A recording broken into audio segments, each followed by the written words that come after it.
Hey guys, it's Steven over KR Motorsports. One of the cars we're working on is a NA Miata here. As you can see, this is not a BP here. This is your S13 SR. We're using a Garrett T3 T4 turbo on here. I just wanted to kind of give you guys an overview of what's all going on here. So we're using the CX Racing mounting kit. It's an okay kit, but we're not super duper happy with it.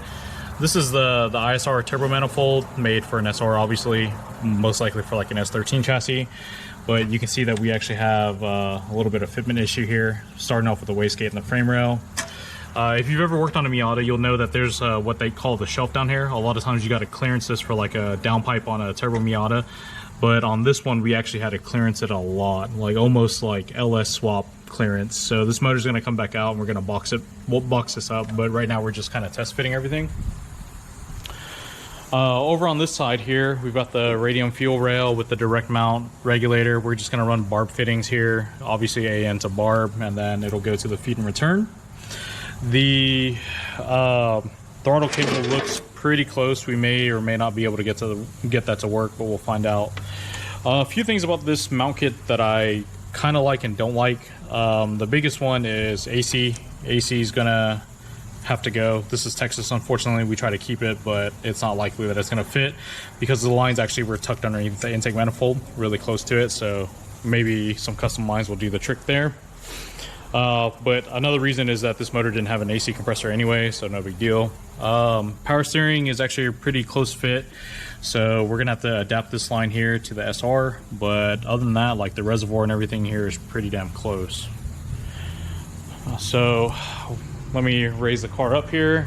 So if you've ever worked on a Miata, you'll know like the biggest thing on it is the power plant frame, or the PPF is what most people call it.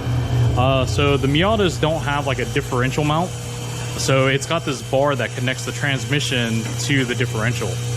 So right now we have the trans in, it's bolted in with 2 bolts at the moment, just because that we have to, we had to measure it out to get the drive shaft built, but we're also gonna have to take it down and figure out all of our fittings and whatnot for the clutch master to Nissan clutch slave.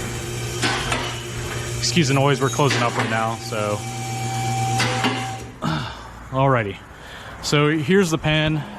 The pan is gives you a custom pan and pickup, and then those are the mounts right there. So the mounts are okay. They were a little bit hard to get in. It took a little bit of playing and raising up the motor and dropping it down. But here's the star of the show. One, the shifter fitment is perfect. Like, you can't get any better than that. And then, so here's the PPF that I was telling you guys about here.